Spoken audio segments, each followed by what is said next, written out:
நெல்லூரில் இருக்கிற சகோதர சகோதரிகளுக்கு விசேஷமாய் நெல்லூர் குடும்பத்தாருக்கு என்னுடைய வாழ்த்துதல்களை நாங்கள் தெரிவித்துக் கொள்கிறோம். మన దేవుడైన యేసుక్రీస్తు నామంలో నెల్లూరులో ఉన్న ఈ కుటుంబాలకి క్రైస్తవ సంఘానికి నేను శుభాకాంక్షలు చెప్తున్నాను. மிகுந்த சந்தோஷமாக இவங்க எல்லாரையும் சந்திக்கிறதுல மிகுந்த சந்தோஷம் எனக்கு. ఎక్కువ సంతోషంతో మీ అందరినీ మళ్ళీ ఒకసారి చూసే దాంట్లో నాకు సంతోషం. யோவான் சொன்னது போல பிள்ளைகள் சத்தியத்தில் நடக்கிறார்கள் அப்படின்றத கேள்விப்படும் போதெல்லாம் மிகுந்த சந்தோஷமுடையவனாக இருக்கிறேன். యోహాను చెప్పేట్టు నా పిల్లలు ఆ సత్య మార్గంలో నడుచుకుంటున్నారు అని వినేటప్పుడు నాకు ఇంకా ఎంతో సంతోషం కలుగును రాయనపడినట్టు నాకు సంతోషమే. போன வருஷம் இதை பற்றி கேட்டிருந்தாங்கன்னா நான் இதை சொல்லியிருக்கவே மாட்டேன். పోయిన ఏడాది నన్ను అడిగున్నారంటే నేను అదే ఆ మాట చెప్పి ఉంటాను. ஏன்னா அப்போ கொஞ்சம் பேரை தான் இருந்தோம். ఎందుకంటే అప్పుడు మనం కొంచెం మందే ఉన్నాం. అప్పుడు இப்படியும் அப்படியுமா ஒரு அலசல் மாதிரி இருந்துகிட்டு இருந்தது. ఇటు అటు కొంచెం కదులుతా ఉన్నాం. ஆனால் தேவன் உண்மை உள்ளவர். కానీ దేవుడు నిజము కలిగిన వాడు. உங்கள் எல்லாருடைய இருதயத்தை தேவன் பார்த்தார். మన అందరి ఒక హృదయాన్ని దేవుడు చూశారు. உங்களுடைய மனோவாஞ்சையை பார்த்தார். మన మనసులో ఉన్న వాంఛ ఏమిటని చూశారు. தேவனே இதை வளர பண்ணார். దేవుడే మనల్ని ఎదగం చేశారు. எத்தனை பேர் பிரயாசப்பட்டிருக்கலாம். ఎంతో మంది వాళ్ళు చాలా ప్రయాసపడి ఉంటారు. ஆனாலும் தேவனே நெல்லூர் சபையை வளரச் செய்தார். కానీ దేవుడే ఆ నెల్లూరు ఒక సంఘం అనేది పెరిగేదానికి ఎదిగేదానికి సహాయపరిచారు. ஸோ ஆண்டவருக்கே எல்லா மகிமையும் ஆண்டவருக்கே உரித்தாகட்டும். అన్ని మహిమలు దేవుడికే మనం చెల్లిస్తాం. ஸோ இந்த நாளிலும் கூட உங்களோடு கூட தேவனுடைய நம்முடைய லக்குன்றதை குறித்து நான் உங்ககிட்ட நான் சொல்ல போகிறேன். నేను ఈరోజు కూడా దేవుడిలో మన ఒక గురి ఏమిటి, గోల్ అదేమిటి గురించి మనం చెప్తాం. நம்ம எல்லாருக்கும் ஒரே ஒரு நோக்கம் உண்டு. మన అందరికీ ఒక గురి ఉంది. இயேசு கிறிஸ்துனுடைய அந்த சுபாவத்தை இல்லை அவரை போல நம்ம மாறணும்ன்றது. ఆ యేసు ప్రభు ఒక దివ్య స్వభావం, ఆయన సౌరభ్యంలో మనం రూపాంతరం కలగాలనేదే మన గురి. நான் தேவனை தரிசிக்கணும் இருக்கிற கூடாது. నేను దేవుణ్ణి దర్శించేవాడుగా మాత్రం ఉండిపోకూడదు. நான் தேவனுக்குள்ள இருக்கிறவனா நான் இருந்தேன். నేను దేవుడు లోపల నివసించేవాడుగా ఉండాలి. அதுதான் என்னுடைய வாழ்க்கையில நான் இன்னும் அதிகமாய் வளர முடியும். అప్పుడుதான் నేను నా జీవితంలో ఇంకా క్రైస్తవ జీవితంలో ఎదగనమల్చు. இந்த நாளில நான் சொல்ல வருகிற காரியம், ఈ రోజులో నేను మీకు చెప్పనొచ్చే కార్యం ఏమిటంటే, தேவனுடைய அந்த ராஜ்யத்தை பார்க்கிறவர்களா இருக்கக்கூடாது, தேவனுடைய ராஜ்யத்தில் நம்ம பிரவேசிக்கிறவர்களா இருக்கணும். ఆ దేవుడు ఒక రాజ్యాన్ని చూసే వాళ్ళుగా ఉండకూడదు, కానీ దాని లోపల ప్రవేశించే వాళ్ళుగా మనం ఉండాలి. நான் நெல்லூரை பார்த்துருக்கிறேன்னு சொல்றதுக்கும் நான் நெல்லூரில் பிரவேசித்திருக்கிறேன்றதுக்கும் வித்தியாசம் உண்டு. నేను నెల్లూరుని చూసి ఉండానని చెప్పేదానికి, నేను నెల్లూరు లోపల ఎల్లుండానని చెప్పేదానికి తేడా ఉంది. யோவான் எழுதின சுவிசேஷம் 3ஆம் அதிகாரம் 3வது வசனத்தை உங்களுக்கு வாசிக்கிறேன். యోహాను రాసిన సువిశేష పుస్తకం 3వ అధ్యాయం 3వ వచనం నుండి చూస్తాం. யோவான் எழுதின சுவிசேஷம் 3ஆம் அதிகாரம் 3ஆம் வசனம். யோహాను 3:3. இயேசு அவனுக்கு பிரதியுத்தரமாக, ஒருவன் மறுபடியும் பிறவாவிட்டான் தேவனுடைய ராஜ்யத்தை காண மாட்டான் என்று மெய்யாகவே உங்களுக்கு சொல்கிறேன் என்றார். యేసు ప్రభు ఆయనకి ప్రత్యుత్తరంగా, ఒకడు మళ్ళీ పుట్టకపోతే దేవుడు ఒక రాజ్యాన్ని ఆయన చూడడని నిజముగా మీకు చెప్తున్నాను చెప్పండి. యేసు ఇంక சொன்னது దేవుడు రాజ్యంలో ప్రవేశిக்க మాட்டான்னு சொல்ல. యేసు ఏం చెప్పారంటే దేవుడు ఒక రాజ్యంలో వాళ్ళు ప్రవేశించరు అని చెప్పలేదు. அவன் மறுபடியும் பிறவாவிட்டால் அந்த ராஜ்யத்தை பார்க்க கூட மாட்டானோ. ఆయన మళ్ళీ జన్మించకుండా పోతే ఆయన దేవుడు ఒక రాజ్యాన్ని చూడడు అని చెప్పారు. அவன் மறுபடியும் பிறக்கல. ఒక మనిషి మళ్ళీ పుట్టకపోతే, அதனால அநேகர் தேவனுடைய ராஜ்யம் எப்படி இருக்குன்னு கூட அவங்களுக்கு தெரியாது. కాబట్టి ఎక్కువ మందికి దేవుడు ఒక రాజ్యం ఎలా ఉంటుందని కూడా తెలియదు. சில பேர்லாம் அப்படின்னா தேவனுடைய ராஜ்யம்லாம் அப்படி ஒன்றும் கிடையாதுன்னு. కొంతమంది ఇలా చెప్తారు, దేవుడు రాజ్యమా అటంతా ఏమి లేదని చెప్తారు. அப்படி நித்தியம்ன்றது கிடையாதுன்னு. శాశ్వతం అనేది లేదని చెప్తారు. ஏன்னு சொன்னா அவங்க இன்னும் மறுபடியும் அவங்க பிறக்கல. ఎందుకంటే వారు మళ్ళీ జన్మించలేదు. இயேசு அதான் அந்த மனுஷனுக்கு சொல்கிறார். యేసు ప్రభు ఆ మనిషికి చెప్పేది ఏమంటే, நீ மறுபடியும் பிறக்கலன்னு சொன்னா தேவனுடைய ராஜ்யத்தை நீ பார்க்க கூட முடியாது. నువ్వు కానీ మళ్ళీ జన్మించకుండా పోతే దేవుడు ఒక రాజ్యాన్ని నువ్వు చూడను కూడా మాలదు. நீ ஒரு குருடனை போல இருப்பாய். నువ్వు ఒక గుడ్డి వల్ల ఉంటావు. தேவனுடைய ராஜ்யம் என்னன்னு தெரியவே தெரியாது. దేవుడు ఒక రాజ్యం అనేది ఏమని తెలియదు. ஆனா நாம் அப்படி இருந்துடக்கூடாது. కానీ మనం ఆ విధంగా ఉండిపోకూడదు. நம்ம எல்லாரும் மறுபடியும் பிறந்தவர்கள். మనం అందరూ మళ్ళీ జన్మించే వాళ్ళు. நமக்கு தேவனுடைய ராஜ்யம்னா என்னன்னு தெரியும். మనకు దేవుడికి రాజ్యం అంటే ఏమని తెలుసు. நம்ம தேவனுடைய ராஜ்யத்தை பார்த்தவர்களாய் நம்ம இருக்கிறோம். మనమందరూ దేవుడి రాజ్యాన్ని చూసిన వాళ్ళు. ஆனா தேவ சித்தம் அது கிடையாது. కానీ దేవుడు ఒక సిద్ధం అనేది అది మాత్రం కాదు. தேவனுடைய ராஜ்யத்துல பிரவேசிக்கிறவனாய் இருக்கணும். ఆ దేవుడు ఒక రాజ్యం లోపల వెళ్ళి ప్రవేశించే వాళ్ళు. அந்த ராஜ்யத்துல இருக்கிற அந்த ராஜாவை குறித்து, அந்த ராஜ்யத்தை குறித்த அந்த என்ன, அந்த ராஜ்யத்தினுடைய சட்ட திட்டங்கள் என்ன, அந்த ராஜ்யம் எப்படிப்பட்டதுன்னு அப்பதான் நான் தெரிந்து கொள்ள முடியும். నేను ఆ రాజ్యంలో, ఆ దేవుడు ఒక రాజ్యంలో లోపల పోతేనే ఆ రాజ్యం ఎవరిది, ఆ రాజు ఎవ్వరు, అక్కడ ఉండే నియమ నిబంధనలు ఏమి, అదన్నీ నేను అప్పుడే తెలుసుకో. நெல்லூர்ல நான் பிரவேசித்து இங்க இருக்கும் பொழுதுதான், இங்க நெல்லூர்ல நான் இருக்கும்போது தான் நெல்லூர்ல என்னென்ன சட்டத்திட்டம், எந்த தெரு எங்க இருக்கு, ஏது, இதனுடைய என்ன, இவங்களுடைய சட்டத்திட்டம் என்னன்றதெல்லாம் நான் தெரிந்து கொள்ள முடியும். నేను నెల్లూరు మధ్య వచ్చినప్పుడే నెల్లూరు ఎలా ఉంటుంది, నెల్లూరులో వీధులు ఎలా ఉంది, ఇక్కడ ఉండే ఆ నియమ నిబంధనలు ఏమి, ఆ చట్టాలు ఏమనేదని నేను ఎరగలను. நான் தெரியலன்னா எனக்கு ஒண்ணுமே தெரியாது. కాకపోతే నాకేం తెలీదు. சும்மா ஏதோ நான் சொல்லிட்டு இருக்கலாம், அவ்வளவுதான். ఊరికే నేను ఏదో అంటూ ఉంటాను అంతే. அங்க நெல்லூர்னு ஒரு ஊர் இருக்கு. అక్కడ నెల్లూరు ఒక ఊరు ఉంటది. நல்ல ஊரு, మంచి ఊరు, நல்ல ஜனங்க, நல்ல ஜனங்க, జనాలు మంచి జనాలు. இப்படிதான் நான் சொல்லிட்டு இருப்பேன். ఈ విధంగా ఎలా చెప్తుంటాను. ஆனா எனக்கு அந்த உண்மை என்னன்றது தெரியவே தெரியாது. కానీ నాకు ఆ నిజం అనేది నాకేమీ తెలియదు. அதே போலதான் பரலோகம்ன்றது நித்தியம்ங்கிறத நான் தெரிந்து கொள்ளணும்னு சொன்னேன். ఆ విధంగానే ఆ నిత్యత్వం, ఆ పరలోకం అనేది మనం ఏమని తెలుసుకోవాలంటే, இயேசுவே இப்படி ஒரு வார்த்தையை சொல்லி கொடுத்தார். యేసు ప్రభువే ఇలా ఒక మాట మనకు చెప్పించారు. மத்தேயு எழுதின சுவிசேஷம் 18ஆம் அதிகாரம், మత్తయి సువార్త 18వ అధ్యాయం 18ஆம் அதிகாரம் 3வது வசனம், 3-4 வசனங்களை நான் வாசிக்கிறேன். మత్తయి 18:3-4. இயேசு கிறிஸ்து இந்த வார்த்தையை சொன்னார். அவர், యేసు ప్రభు ఈ మాట చెప్పారు, நீங்கள் மனம் திரும்பி பிள்ளைகளைப் போல் ஆகாவிட்டால் பரலோக ராஜ்யத்தில் பிரவேசிக்க மாட்டீர்கள் என்று மெய்யாகவே உங்களுக்கு சொல்கிறேன். మీరు మళ్ళా మారు మనసు పొంది పిల్లలు వల్ల మీరు మారకపోతే పరలోక రాజ్యంలో మీరు ప్రవేశించరు అని మీకు నిజముగా చెప్తున్నాను. இங்க இயேசு கிறிஸ்து மனம் திரும்புதலுக்கு இங்க இயேசு கிறிஸ்து மறுபடியும் பிறக்கிறத பத்தி சொல்லல. ఇక్కడ యేసు ప్రభు మళ్ళీ జన్మించేదాని గురించి చెప్పలేదు. அவரு ஏன்னா நீ மனம் திரும்பணும்னு சொன்னாரு. మీరు మారు మనసు పొందాలని చెప్పండి. நீ மனம் திரும்புறதோடு மாத்திரமல்ல, మారు మనసు పొందేది మాత్రం కాకుండా நீங்க பிள்ளைகளை போல ஆகணும்னு சொன்னாரு. మీరు బిడ్డల వలె మారిపోవాలని చెప్పండి. சில பேர் மனம் திரும்பி இருப்பாங்க, కొన్ని మందిలు మారు మనసు పొంది ఉంటారు, ஆனா பிள்ளைகளை போல மாறி இருக்க மாட்டாங்க. కానీ వాళ్ళు బిడ్డల్లాగా మారి ఉండరు. ஆனா ஆண்டவர் என்ன சொன்னாருன்னு சொன்னா, కానీ దేవుడు ఎలా చెప్పినారంటే, நீ மறுபடியும் பிறந்திருந்தீங்கன்னு சொன்னா நீங்க பார்க்க தான் செய்வீங்க. మీరు మళ్ళీ పుట్టి ఉంటే మీరు చూడని మాత్రమే చేసి ఉంటారు. ஆனா நீங்க பிள்ளைகளை போல நீங்க மாறிட்டீங்கன்னு சொன்னா, కానీ మీరు బిడ్డల్లా రూపాంతరపడిపోతే நீங்க பரலோக ராஜ்யத்துல பிரவேசித்துருவீங்கன்னாரு. మీరు ఆ పరలోక రాజ్యం లోపల వెళ్ళిపోతారని చెప్పి, அதனால ஆண்டவர் அந்த வார்த்தையை சொன்னார். దాని కాబట్టే దేవుడు ఈ మాట చెప్పి, நீங்க பிள்ளைகளை போல நீங்க மாறணும். మీరు బిడ్డల వల్లే మీరు మారిపోవాలి. நீங்க பிள்ளைகளை போல நீங்க மாறிட்டீங்கன்னு சொன்னா, పిల్లల వల్లే మీరు మారిపోతే நீங்க பரலோக ராஜ்யத்துல அந்த ராஜ்யத்துல பிரவேசிக்கிறவர்களா இருப்பீங்க. ఆ పరలోక రాజ్యంలో మీరు ప్రవేశించే వాళ్ళగా ఉంటారు. அந்த பரலோக ராஜ்யத்தினுடைய சட்டத்திட்டம் என்னன்னு உங்களுக்கு தெரியும்.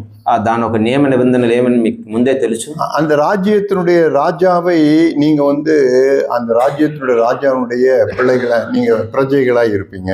ఆ రాజ్యం ఒక రాజుని మీరు ఎరిగి ఉంటారు, ఆ రాజ్యం ఒక ప్రజలుగా మీరు ఉంటారు. அந்த ராஜா யார், எப்படிப்பட்டவர்ன்னு நீங்க தெரிந்து கொள்வீங்க. ఆ రాజు ఎటువంటి మంచి వ్యక్తి అని మీరు ఎరిగి ఉంటారు. அப்ப நீங்க செய்ய வேண்டிய ஒரே ஒரு காரியம் என்னன்னு சொன்னா, అప్పుడు మీరు చేయాల్సిన ఒక కార్యం ఏమంటే, நீங்க மனம் திரும்பி இருக்கிறீங்க, మీరు మారు మనసు పొంది ఉంటారు, நீங்க மறுபடியும் பிறந்து இருக்கிறீங்க, మీరు మళ్ళీ పుట్టి ఉంటారు. ஆனா இப்ப கேள்வி என்னன்னு சொன்னா, కానీ ఇప్పుడు మనకు ప్రశ్న ఏమంటే, நீங்க சிறு பிள்ளைகளை போல நீங்க மாறிவிட்டீர்களா? మీరు చిన్న పిల్లల వలె బిడ్డలుగా మీరు మారిపోతీరా? ஒரு சின்ன பிள்ளை ஒரு சிறு பிள்ளையை போல நீங்க ஆயிட்டீங்களா அப்படின்றதுதான் ஆண்டவருடைய கேள்வி. ఇప్పుడు ఈ రోజు ప్రశ్న అంటే, మీరు చిన్న పిల్లల వల్లే మీరు మారిపోతీరా లేదా? இப்ப நம்ம சின்ன பிள்ளையை போல நம்ம இருந்துட்டோம்னு சொன்னா, మనం చిన్న బిడ్డల వల్లే ఉండిపోతే, நம்ம இங்க இருந்தே நான் நிச்சயமாய் சொல்ல முடியும், நான் பரலோகத்தினுடைய பிரஜை, நான் பரலோகத்தினுடைய சொந்தக்காரன். మనం ఇక్కడ నుండి మనం చాలా గట్టిగా చెప్పొచ్చు, నేను ఒక పరలోకం ఒక ప్రజ, నేను நான் இந்த உலகத்துக்குரியவன் கிடையாது. నేను ఈ లోకానికి తరపోయిన వాడు కాదని చెప్పి, இந்த பூமி எனக்கு சொந்தமானது இல்ல. ఈ భూలోకం నాకు భౌతిక నాకు సొంతం లేదు. இது நான் ஒரு டெம்பரவரியா இருக்கிற இடம் இது. ఇక్కడ నేను టెంపరరీగా మాత్రమే ఉన్నాను. இந்த பூமி என்னுடைய பர்மனன்ட் அட்ரஸ் கிடையாது. ఈ భూలోకం నా పర్మనెంట్ అడ్రస్ కాదు. நான் என்னுடைய இது பர்மனன்ட் அட்ரஸ் எனக்கு வேற. నా పర్మనెంట్ అడ్రస్ వేరే ఒకటి ఉంది. அப்படி தைரியமா எப்படி சொல்லுகிறவர்களா நாம் இருந்திருக்கோம் అని మనం ధైర్యంగా మనం చెప్పగలము. அதுக்கு என்ன, அது அவருக்கு சொல்கிற ஒரே ஒரு காரணம் என்னன்னு சொன்னா, దానికి ఆయన చెప్పే ఒకే ఒక కారణం ఏమంటే, நான் சிறு பிள்ளைய போல நான் மாறணுமா, నేను చిన్న బిడ్డల వల్లే నేను మారిపోవాలి. ஸோ இந்த நாளிலும் கூட உங்களுக்கு 2 ரகசியங்களை நான் உங்களுக்கு சொல்லிக் கொடுக்க போகிறேன். కాబట్టి ఈ రోజు కూడా మీకు 2 రహస్యాలు నేను చెప్తాను. நான் சிறு பிள்ளை என்றதை நான் ஊர்ஜிதப்படுத்திக் கொள்ளணும். నేను చిన్న బిడ్డగా ఉండాననే దాన్ని నేను ఎలా ఊర్జితం చేసుకుంటాను. ஆமா, நான் சிறு பிள்ளை தான். అవును, నేను చిన్న బిడ్డనే అని మనం ఎలా తెలుసు? நான் தேவனுடைய ராஜ்யத்துல நான் சொந்தக்காரன். నేను దేవుడు ఒక రాజ్యానికి నేను సొంతగాడు. எனக்கு இந்த பூமி எனக்கு பாரமாவே தெரியாது. ఈ భూమి నాకు భారంగా కనిపించదు. இந்த பூமியில அவங்க என்ன பண்ணாலும் எனக்கு அதை பத்தி கவலையே இருக்காது. ఈ భూమిలో ఎవరు నాకేం చేసినా దాని గురించి నాకు చింతే ఉండదు. நான் எதை குறித்து நான் இந்த பூமியில நான் ஏமாத்திட்டாங்க, நான் அப்படி பண்ணாங்க இப்படி பண்ணாங்கன்னு அதை பத்தி நான் கவலைப்பட்டுக்கவே மாட்டேன். వాళ్ళని మోసం చేశారు, వీళ్ళని మోసం చేశారని నేను దేని గురించి నాకు చింతనే. இயேசுவை போல நான் தைரியமாய் சொல்ல முடியும். நான் యేసు వల్లే నాకు ధైర్యంగా నేను కూడా చెప్పగలను. அவரு போல இதோ இந்த உலகத்தின் அதிபதி என்னிடத்துல வரா, அவங்ககிட்ட என்கிட்ட ஒரு பங்கும் இல்லை. ఇదో ఈ లోకానికి ఒక అధిపతి వస్తున్నాడు నా దగ్గరికి, వాడికి నాకు ఏం లేదని చెప్పాడు. நான் உலகத்தானும் அல்ல. నేను లోకానికి తరపుగా కాదు. நான் நித்தியத்துக்குரியவன். నేను నిత్యత్వానికి సొంతగాడు. ఇదేదో వசனம் பேசுற மாதிரி பேசிட்டு போக மாட்டோம்.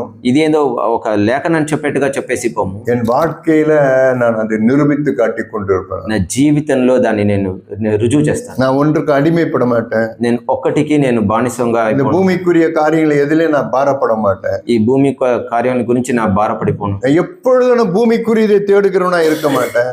నేను ఎప్పుడు భూలోకంలో ఉండేదని వెతకను. மேலானவைகளே நான் தேடுகிறவனா இருந்து கொண்டு మేలైన మిన్నయ్యేదాన్ని నేను వెతుకుతా ఉంటాను.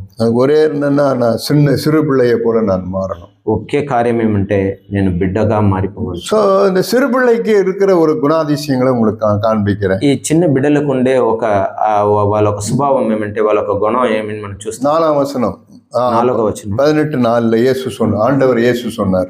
மத்தேயு சுவார்త 18:4 యేసు చెప్పినారు, ஆகையால் இந்த பிள்ளையை போல தன்னை தாழ்த்துகிறவன் எவனோ அவனே பரலோக ராஜ்யத்தில் பெரியவனாய் இருப்பான். కాబట్టి ఈ బిడ్డ వలె తనను దీనుడుగా చేసేవాడు ఎవడో వారే పరలోక రాజ్యములో గొప్ప వాళ్ళుగా పెద్దవాళ్ళుగా ఉంటారని చెప్పి. அப்ப இந்த பிள்ளையினுடைய ஒரு சுபாவம் என்ன தெரியுங்களா? అప్పుడు ఈ పిల్లలు ఒక సౌరభ్యం అనేది ఏమని తెలుసు? இயேசுவே அதை காட்டி கொடுக்கிறாரு. యేసు ప్రభే దాన్ని చూపిస్తున్నారు. ஒரு பிள்ளையை கூப்பிடுறாரு, ఒక బిడ్డని పిలుస్తున్నారు, அது முன்ன நிக்க வைக்கிறாரு, దాని ముందు నిలబెడుతున్నారు. அந்த பிள்ளையை பார்த்து, இந்த சின்ன பிள்ளைய போல யார் தன்னை தாழ்த்துகிறானோ அவன் தான் பரலோக ராஜ்யத்துல பெரியவனா இருப்பான். ఈ చిన్న బిడ్డ ఎలా తనని దీనత్వంగా చేసుకున్నారో ఆ విధంగా తనని దీనత్వంగా చేసుకునే వాళ్ళే పరలోక రాజ్యంలో వెళ్తున్నారు. సెయింట్ అగస్టిన్ ஒரு பரிசுத்தவான் இருக்கார்.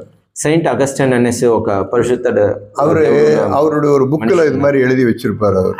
ఆయన పుస్తకంలో ఈ విధంగా రాసి ఉంటారు. நீங்க பரலோக ராஜ்யத்துக்கு நீங்க தேவனுடைய ராஜ்யத்துல நீங்க போனீங்கன்னு சொன்னா, ఆ పరలోక రాజ్యంలో, ఆ దేవుడు ఒక రాజ్యంలో మీరు వెళితే அங்க இருக்கிற ஒரே ஒரு மனுஷன் கூட அவங்க பெருமை உள்ளவனை நீங்க பார்க்கவே முடியாது. అక్కడ ఉండే ఒక్క వ్యక్తి కూడా ఆయనకి ఆ గర్విష్టిగా మీరు చూడని మాట.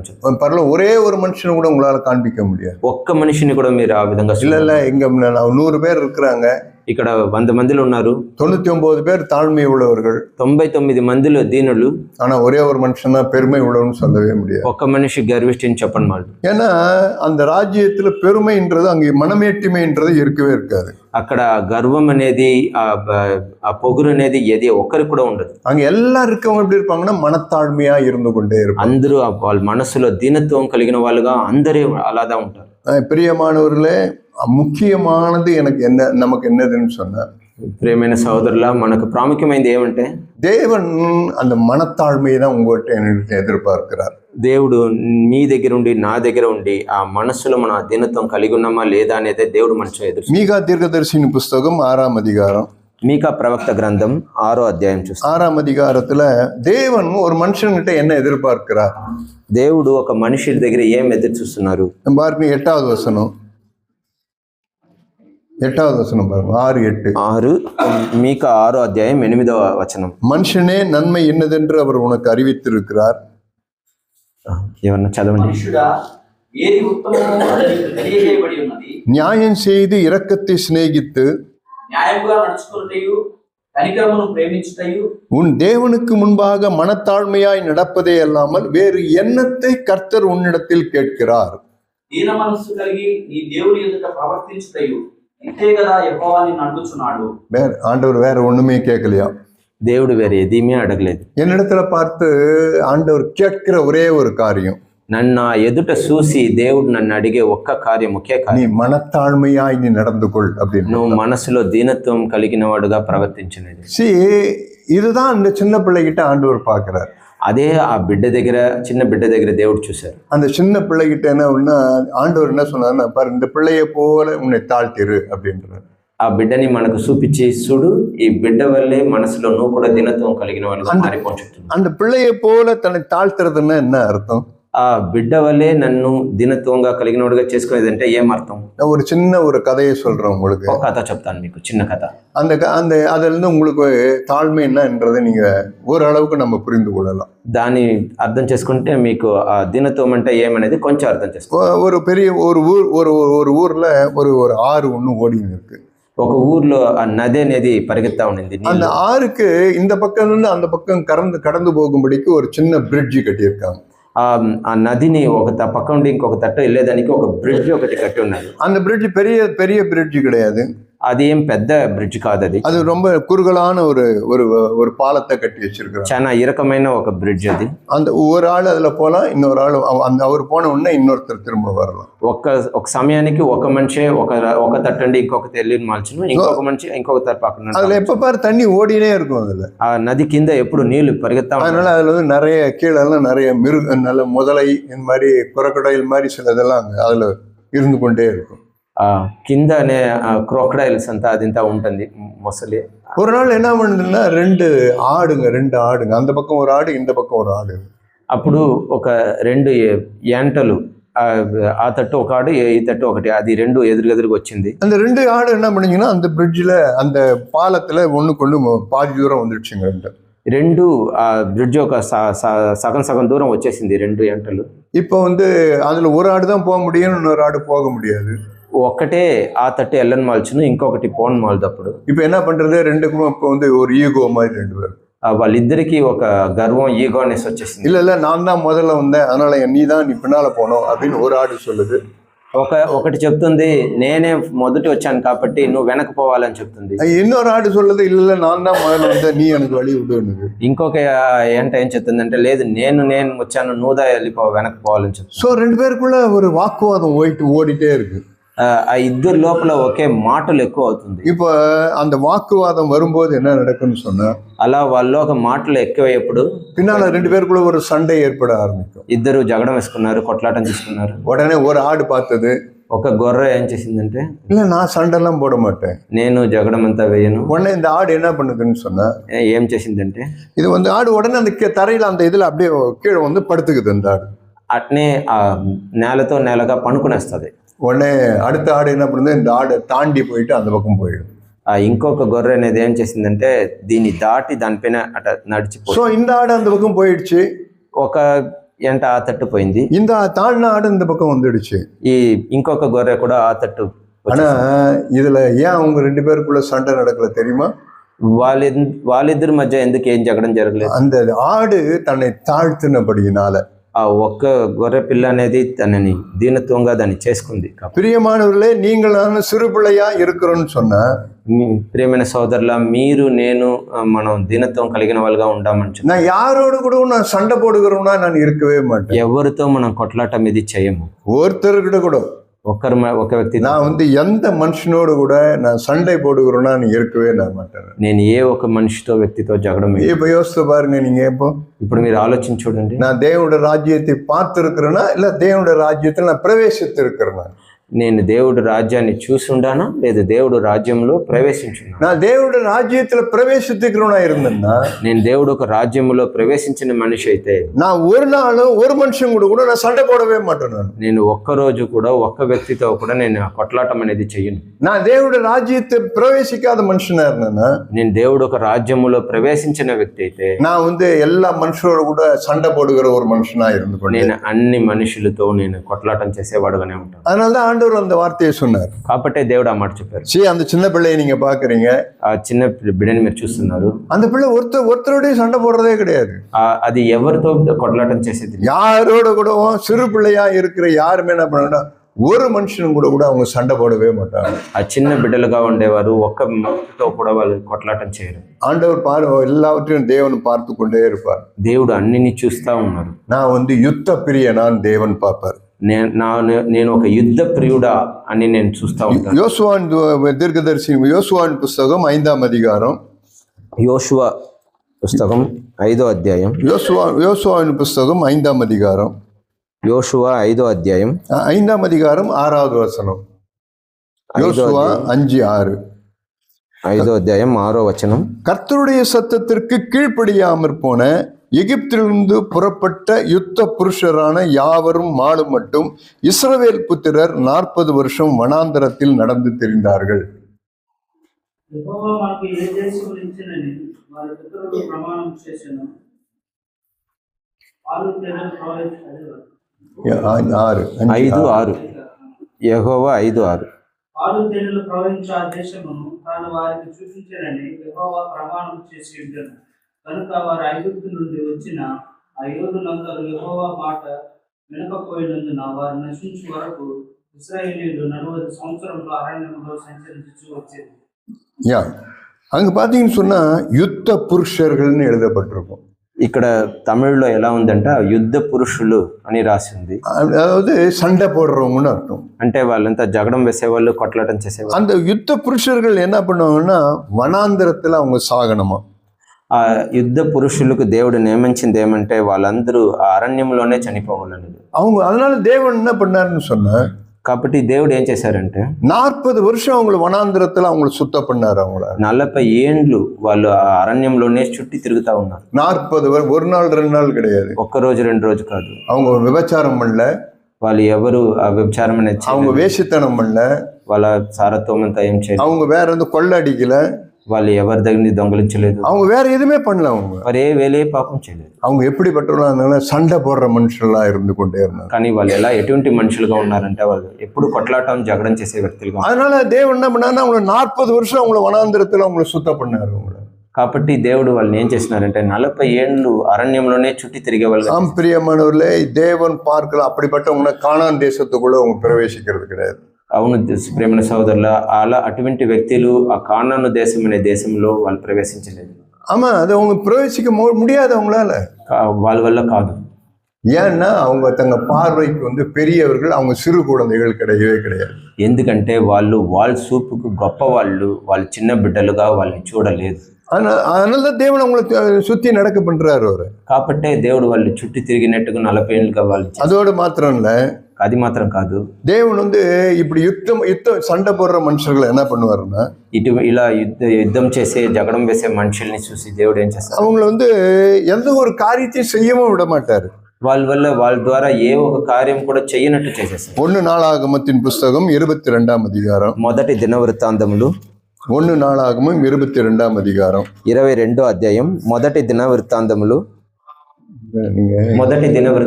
2వ అధ్యాయం. 1 நாளாகமம் 22ஆம் அதிகாரம்.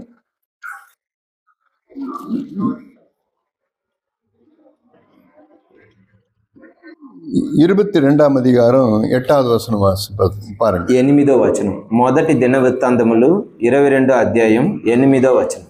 தாவீதுக்கு தேவனுடைய ஆலயத்தை கட்டணும்னு ஒரு எண்ணம் வந்துடுச்சு.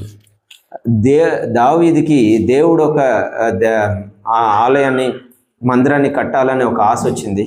உடனே அவன் இவர்கிட்ட போய் ஒரு ஆலோசனை கேட்கறான். వెంటనే ఒక ప్రవక్త దగ్గర వెళ్ళి ఒక ఆలోచన అడుగుతున్నాను. இப்ப நான் பெரிய அரண்மனையில் இருக்கிறேன், நான் ஆண்டவருக்காக ஒரு ஆலயத்தை கட்டணும் அப்படின்றோம். నేను ఒక పెద్ద రాజభవనంలో ఉన్నాను. ఇప్పుడు నేను ఒక దేవుడికి ఒక మందిరాన్ని నేను నిర్మించాలనుకుంటున్నాను. உடனே தீர்க்கதரிசில நீ போய் கட்டுப்பா ஒரு ஆலயத்தை கட்டுன்றார். వెంటనే ఆ ప్రవక్త ఏం చెప్పారంటే, నువ్వు వెళ్ళిపోయి నువ్వు దేవుడికి ఒక దేవాలయాన్ని కట్టని. உடனே ஆலயத்தை கட்டணுன்ற அவன் எண்ணமா இருக்கும்போது ఆ దేవుడు ఒక మందిరాన్ని కట్టాలనే ఒక తలంపు ఆయనకు ఉన్నప్పుడు ஆண்டவர் பார்த்து அவனை பார்த்து தீர்க்கதரிசியை பார்த்து ஒரு வார்த்தை சொல்றார். దేవుడు ఆ ప్రవక్తను చూసి ఒక మాట చెప్తున్నాడు, தாவீது கட்டக்கூடாது, దావీదు ఆ మందిరాన్ని కట్టకూడదు, அவன் குமாரன் தான் கட்டுவான். వాడు బాబు ఆయన కట్టాల. ஏன்னு சொன்னா ఎందుకంటే 8வது வசனம் பாருங்க. இப்ப 8వ అధ్యాయం చూడండి. ஆனாலும் கர்த்தருடைய வார்த்தை எனக்கு உண்டாகி நீ திரளான ரத்தத்தை சிந்தி பெரிய யுத்தங்களை பண்ணினாய். దేవుడు విస్తారముగా రక్తము ఒలికించి గొప్ప యుద్ధములు జరిగించిన వాడవు. நீ என் நாமத்திற்கு ஆலயத்தை கட்ட வேண்டாம், எனக்கு முன்பாக மிகுதியான ரத்தத்தை தரையிலே சிந்த பண்ணினாய். నీవు నా నామమునకు మందిరమును కట్టించకూడదు, ఈ సన్నిధిని నీవు విస్తారముగా రక్తము నేల మీదకి వచ్చింది. பாருங்க அவர் என்ன சொல்றாருன்னு பாருங்க. ఏం చెప్తున్నారు చూడండి. நீ திரளான ரத்தத்தை சிந்தன, నువ్వు ఎక్కువ రక్తాన్ని సిందించావు, நீ பெரிய யுத்தங்களை பண்ண, నువ్వు గొప్ప యుద్ధాలని நீ జరిపించావు, பெரிய பெரிய சண்டெல்லாம் போட்ட, నువ్వు గొప్ప గొప్ప యుద్ధాలు జరిపించావు. இப்ப நான் சொல்ல வர்றது உங்களுக்கு என்ன சொல்ல வரேன்னு சொன்னேன். నేను మీకు ఇప్పుడు చెప్పాల్సింది ఏం చెప్తున్నా, சண்டைன்னா வெளியே போய் மட்டும் சண்டை போடுறது கிடையாது. కొట్లాటం అనేది బయట పోయి మాత్రం చేసేది. இப்ப நம்ம குடும்பத்திலே இருக்கிறோன்னு வச்சுங்களேன், మన కుటుంబం లోపలే మనం ఉంటామని అనుకోండి. குடும்பத்திலே நம்ம ஒருவருக்கொரு நம்ம சண்டை பண்ணுறதா இருக்குங்கன்னா, కుటుంబంలోనే మనం ఒకరికొకరు కొట్లాటం చేసే వాళ్ళుగా ఉంటాయి. அலுவலகத்துல, ஆபீஸ்ல, మన ఆఫీస్లో, அல்லது ரோட்ல போக வரும்போது நம்ம எங்கன்னா பஸ்லயோ அல்லது ஆட்டோலயோ எதுனா போகும்போது, మనం పోయేటప్పుడు బస్సులో ఆటోలో అక్కడ என்னுடைய எண்ணெல்லாம் எப்படி இருக்குன்னு பாருங்க. మన తలంపులంతా ఎలా ఉందని చూడండి. எப்ப பாரு நான் சண்டை போடுற எண்ணமா, ఎప్పుడు సుశానం కొట్లాటం చేసే తలంపులా. ஆட்டோக்காரன் ஒரு 5 ரூபாய் அதிகமா கேட்டான், ఆటో అయినా ఒక 5 రూపాయలు ఎక్కువ అడిగేశారు, உடனே அவங்ககிட்ட நம்ம சண்டை போடுறோமா? వెంటనే ఆయనతో మనం కొట్లాటం చేస్తాం. காய்கறி வாங்க போகிறோம், அந்த காய்கறிக்காரமா ஒரு 5 ரூபாய் அதிகமா கேட்டாங்க, నేను కాయకూరలు కొనేదానికి పోతే ఆమె ఒక 5 రూపాయలు ఎక్కువ అడిగింది, உடனே అங்க சண்டை போடுறோமா பாருங்க. అక్కడ నుండి మనం కొట్లాటం చేస్తాం. ஆபீஸ்ல இருக்கிறாங்க, పని చేసే తావుల్లో எனக்கு இன்னும் ப்ரொமோஷன் கொடுக்கல, నాకు ఇంకా ప్రమోషన్ ఇవ్వటం, இன்னும் எனக்கு இன்கிரிமெண்ட் கொடுக்கல, నాకు ఇంకా ఇంక్రిమెంట్లు ఇవ్వలేదు, இன்னும் எனக்கு சேலரி இன்னும் ரைஸ் பண்ணல, నాకు ఇంకా జీతం పెంచలేదు. நான் இது ஏதாவது பார்த்து நான் கொடி தூக்குறேன்னா இருக்கிறேன்னு பாருங்க. నేను దీన్ని చూసి నాకును ఒక ఏదైనా ఫ్లాగ్ రైస్ చేస్తాను. நான் தேசத்துல சண்டை போடல, నేను దేశంలో ఏం జగడం వేయలేదు, துப்பாக்கி எடுத்தோ அல்லது குண்டு போட்டா நான் சண்டை போடல, నేను ఏది తుపాకీ తీసుకున్నా ఏదో బాంబులంతా వేసేది అది జగడం లేదు. சரியா கேட்கல, నేను ఏది తుపాకీ ఎత్తుకోలేదు, నేను ఏది బాంబులంతా వేయలేదు, நான் அதை பத்தி நான் எதுவுமே நான் செய்யல. నేను అవి గురించి ఏం చేయలేదు. ஆனா நான் பண்ணுகிறேன், நான் வந்து யுத்த பிரியனாய் நான் இருந்து கொண்டிருக்கிறேன். కానీ నా ఒక మనసులో నేను ఒక యుద్ధాన్ని ప్రేమించేవాడుగా, యుద్ధ ప్రియుడుగా నేను. ஆங்கிலத்தில் அந்த வார்த்தை எப்படி திரும்ப எழுதப்பட்டிருக்கு? ఇంగ్లీష్ లో అది ఎవరో రాయబడింది తెలుసునా? A man of war, a man of war, அதாவது யுத்த புருஷன் இவன், యుద్ధ పురుషుడు అయినా అని రాయబడింది. நான் சொல்றதை நீங்க தயவு செய்து நல்லா கேளுங்க. నేను చెప్పేదాన్ని మీరందరూ దయచేసి உங்களோட கூட நான் வெறுமையாய் பேச நான் இவ்வளவு தூரம் நான் வந்துடுறேன். నేను మీతో ఇంకా స్పష్టంగా మాట్లాడేది నేను రాలేదు. நீங்க வந்து இதை உங்களையே நீங்க ஆராய்ந்து பார்க்கும்படிதான் உங்களுக்கு பேசுறேன். మీరే మిమ్మల్ని ఆరాయించి పరీక్షించి చూసి, இல்லைன்னா நீங்க ஏதோ சபையில் வந்து உட்கார்ந்துக்கிறவங்களா நீங்க இருந்திருப்பீங்க, మీరు ఈ సంఘంలో వచ్చి కూర్చున్న వాళ్ళుగా ఉంటారు, ஆனா தேவனுடைய ராஜ்யத்துல பிரவேசிக்காதவர்களா இருப்பீங்க நீங்க. కానీ దేవుడు ఒక రాజ్యంలో ప్రవేశించిన మనుషులుగా మీరు ఉండొచ్చు. ஆண்டவரே இந்த வார்த்தையை சொன்னார், ஆண்டவர் இயேசுவே இந்த வார்த்தையை சொன்னார். దేవుడే చూసి ఈ మాటను చెప్తున్నారు. நீங்க வந்து பரலோக ராஜ்யத்துல பிரவேசிக்க மாட்டீங்கப்பா, మీరు పరలోక రాజ్యంలో ప్రవేశించరు. ஆனா வேசிகளும் விபச்சாரிகளும் மற்றவங்களாம் இருக்கிறாங்களே, அவங்கெல்லாம் என்ன பண்ணுவாங்கன்னா, அவங்க மனம் திரும்பி அவங்க சிறு பிள்ளைகளை போல மாறி சீரியஸா எடுத்துப்பாங்க ஒரு காரியத்தை.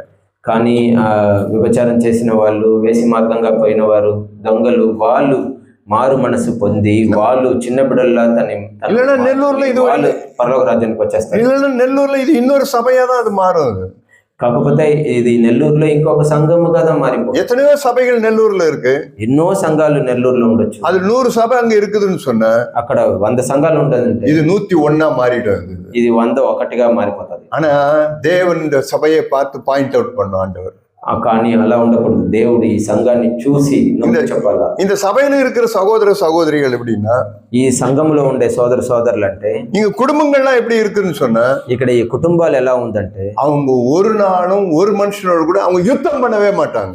వాళ్ళు ఒక్క రోజు కూడా ఒక్క వ్యక్తితో కూడా జగడం అనేది కొట్లాటం అనేది చేయరు. அவங்க సண்டை పోடவே మాட்டாங்க. వాళ్ళు కొట్లాటం అనేది చేయరు. நீ எதுக்கும் பாருங்களேன், మీరు చూడండి, அங்க ஒரு சத்தம் கேட்கவே கேட்காது. వాళ్ళ ఒక సందడి అనేది శబ్దం అనేది వినదు. அதனாலதான் அந்த குடும்பம் கட்டப்பட்டு இருக்கு.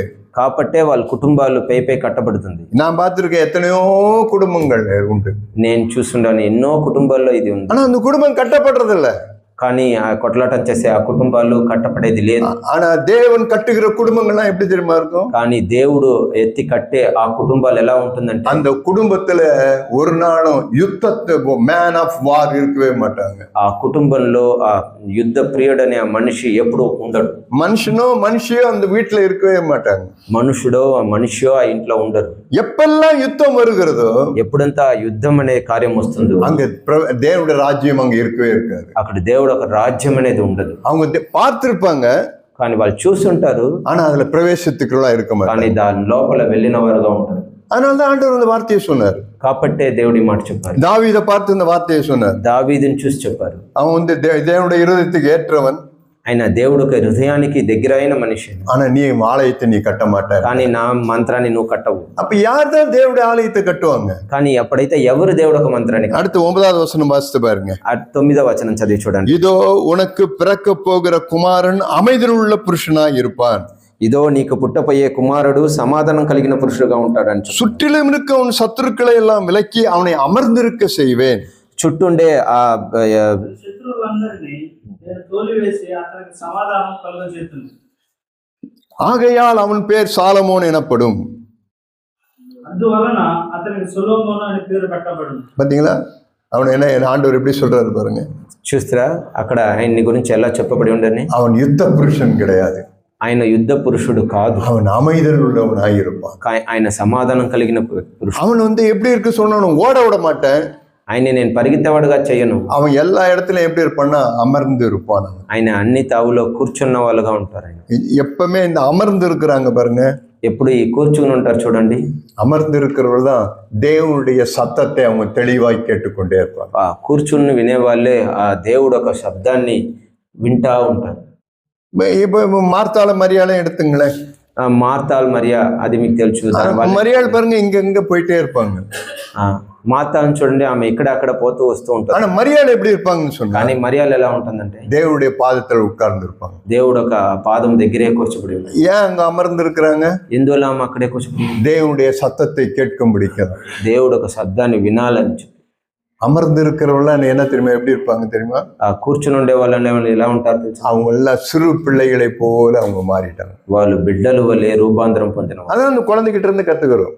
అదే మన బిడ్డ దగ్గర ఉండి నేర్చుకుంటాం. ஒண்ணு, நான் சிறு பிள்ளைய போல நான் மாறி இருக்கிறேன்னு சொன்னா, ఒకటి నేను ఆ చిన్న బిడ్డ వలె నేను మారిపోయానంటే, நான் எந்த மனுஷனோடு கூட நான் யுத்தம் செய்கிற மனுஷனா இருக்கவே மாட்டேன். ఏ మనిషితో కూడా నేను యుద్ధం చేసేవాళ్ళుగా ఉంటాను. நாசியில சுவாசம் இருக்கிற எந்த மனுஷனோடு கூட நான் யுத்தம் பண்ணவே மாட்டேன்.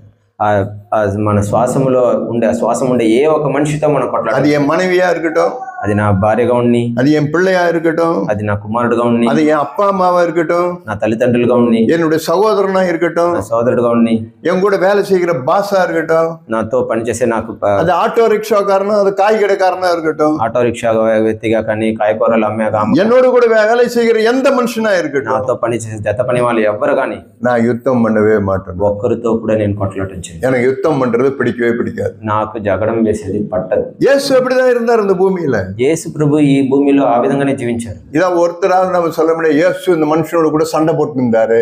మనం ఒకరు చెప్పని వచ్చిన యేసు ప్రభు ఈ మనిషితో ఎప్పుడు కొట్లాటం చేస్తా ఉన్నారని ஒரே ஒரு வார்த்தை நம்மளால சொல்ல முடியுமா? ఒక్కరు మాట మచ్చు ఉందా? இல்ல, இயேசு எந்த இடத்துலயும் சண்டை போடல. లేదు, యేసు ఎక్కడ జగడమే వేయలేదు. இயேசு சண்டை போடாத இயேசு கிட்ட சண்டை பிரியம் போய் நான் எப்படி அவரோட ஐக்கியமா இருக்க முடியும்? జగడమే వెయ్యిన ఒక యేసుతో జగడాన్ని ఇష్టపడే నేను, యుద్ధ ప్రియుడుగా ఉండే నేను ఎలా పోయి నేను ఐక్యత కలిగేది? பிரியமானவர்களே, இதுதான் நீங்க ஆராய்ந்து பார்க்கணும். ప్రేమైన సోదరుల దీనింతా మీరు పరీక్షించి చూడాలి. வெற்றி உள்ள ஒரு வாழ்க்கை நீங்களும் நானும் வாழணும்னு சொன்னேன். మీరు విజయం పొందిన ఒక జీవితం మీరు జీవించాలంటే நான் வந்து அதை கேஷுவலா நான் எடுத்துன்னு போறேன்னு வச்சுங்களேன், దాన్ని మీరు సామాన్యంగా ఎత్తుకోకూడదు. எனக்கு ஜெயம் கிடைக்கவே கிடைக்காது. నాకు ఆ జయం అనేది పోకాచి. ஆனா நான் அது சீரியஸா எடுக்கும்போது, కానీ దాన్ని తీవ్రత తీసుకుంటే நான் ஜெயிக்கிற ஒரு மனுஷனா నేను విజయం పొందే వాళ్ళగా మనం ఉంటాం. சீரியஸா இருக்கிற மனுஷங்களும் சீக்கிரமா பணக்காரன் ஆயிடுவாங்க. ఆ తీవ్రత కలిగిన వాళ్ళంతా వెంటనే ధనవంతులు అయిపోతారు. ஆமா, பாத்தீங்களா, உங்களுக்கு தெரியும், உங்களுக்கு మీరు చూసి ఉంటారు. இது உலகத்துல இருக்கிற ஞானம்.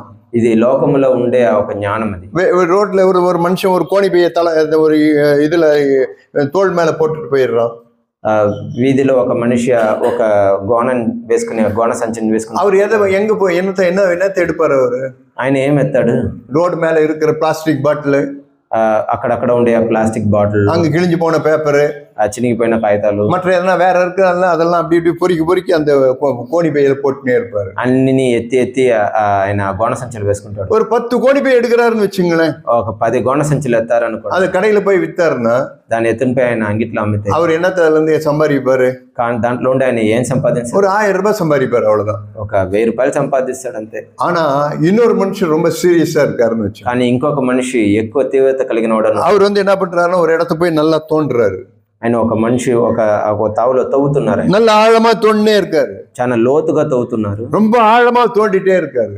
చాలా లోతుగా ఆయన తవ్వి கடைசியில ஒரு வெள்ளியை கண்டுபிடிக்கிறாரு, ఆ వెండి అనేది கொஞ்சம் பொண்ணை கண்டுபிடிக்கிறாரு, ఆ బంగారాన్ని కనిపెట్టారు, మన వైరத்தை கண்டுபிடிக்கிறாரு, ఆ డైమండ్స్ అది కనిపెట్టారు. ஆழமாய் அவர் தோண்ட சீரியஸா அவர் எடுக்க ఆయన ఇంకా లోతుగా ఆయన ఎత్తని அவர் சீப்பானது எடுக்க மாட்டாரு. ఆయన ఏది చాలా విలువలేంది ఆయన ఎత్తాడు. அவர் விலையேற பெற்றதை எடுத்துக்கொண்டு, కానీ విలువ ఎక్కువ కలిగింది ఆయన శ్రేష్టమైన. இதேதாங்க ஆவிக்குரிய வாழ்க்கையிலும் கூட. ఇదే మన పరిశుద్ధ ఆత్మ కలిగిన జీవితం కూడా ఇలా. ஆமா, நான் சீரியஸா இருந்தேன்னு சொன்னா, మనం తీవ్రత కలిగిన వాళ్ళగా ఉంటాం. நான் ஐஸ்வர்யவனாய் நான் மாறுவேன். నేను ఐశ్వర్యవంతుడు అవుతాను. பணத்துல கிடையாது, డబ్బుల్లో కాదు, ஆவிக்குரிய வாழ்க்கையில, మన ఆత్మీయ జీవితంలో. சிறு பிள்ளை எப்படி இருப்பான்னு சொன்னா சீரியஸா இருப்பாங்க. சிறு பிள்ளைய చిన్న బిడ్డ వాళ్ళ ఉండేవాళ్ళు కొంచెం తీవ్రత కలిగిన వాళ్ళు. அதனாலதான் இயேசு அந்த வார்த்தையை சொன்னார். కాబట్టి యేసు ప్రభు మాట చెప్పారు, இந்த பிள்ளை ஏன் தெரியுமா தாழ்மையா இருக்கு? ఈ బిడ్డ ఎందువల్ల అంత దినత్వం కలిగి, ஒரு நாள் நான் எந்த மனுஷனோட கூட சண்டை போட மாட்டேன், ఎప్పుడు నేను ఒక్క మనిషితో కూడా జగడం వెయ్యను. இப்ப யோசிச்சு பாருங்க, உங்களே మీరు మిమ్మల్ని గురించి ఆలోచించి చూడండి. நீங்க வந்து யுத்த புருஷர்களா? మీరు యుద్ధ పురుషులా?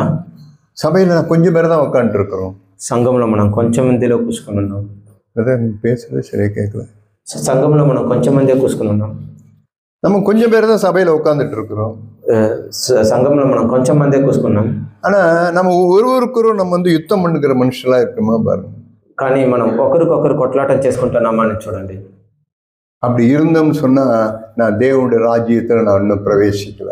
అలా ఉన్నామంటే మనం దేవుడు ఒక రాజ్యంలో ఇంకా ప్రవేశించలేదు. நான் என் வீட்டை கட்ட முடியாது, నేను నా ఇల్లుని కట్టను మాలదు. ஏன் என் சொந்த தனிப்பட்ட வாழ்க்கையில நான் கட்டப்படுகிற ஒரு மனுஷனா இருக்க மாட்டேன். ఇంకా చెప్పాలంటే నా వ్యక్తిగత జీవితంలో దాంట్లో కూడా నేను కట్టపడిన వాడుగా ఉండను. இதுதான் சிறு பிள்ளைகிட்ட இருக்கிற முதல் சுபாவம். ఇదే ఆ చిన్న పిల్లల దగ్గర ఉండే మొదటి స్వభావం. இன்னொரு சிறு பிள்ளைகிட்ட இருக்கிற இன்னொரு காரணத்தை இன்னொன்னு சொல்லி காட்டுறேன் பாருங்க. ఆ చిన్న బిడ్డలతో ఉండే ఇంకొక స్వభావం సౌరభ్యాన్ని చెప్తాను. யோவான் எழுதின சுவிசேஷம் 6ஆம் அதிகாரம். యోహాను రాసిన సువార్త 6వ అధ్యాయం. யோவான் எழுதின சுவிசேஷம் 6ஆம் அதிகாரம். 6ஆம் அதிகாரம் 9வது வசனத்தை வாசித்து பாருங்க. யோவான் 6:9. யோகானு ராசின சுவார்த்த 6వ అధ్యాయం 9వ వచనం. இங்கே ஒரு பையன் இருக்கிறான், அவன் கையில் 5 வார்கோதுமை அப்பங்களும் 2 மீன்களும் உண்டு, ஆனாலும் அவைகள் இத்தனை ஜனங்களுக்கு எம்மாத்திரம் என்றான்.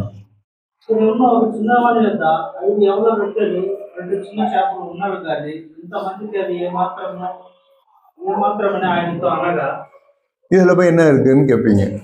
మీరు ఏముంది అని అడుగుతారు. நானும் அப்படிதான் ஆண்டவர்கிட்ட யோசித்தேன். నేనుంటేను నేను ఆ విధంగానే అడిగి ఉంటాను.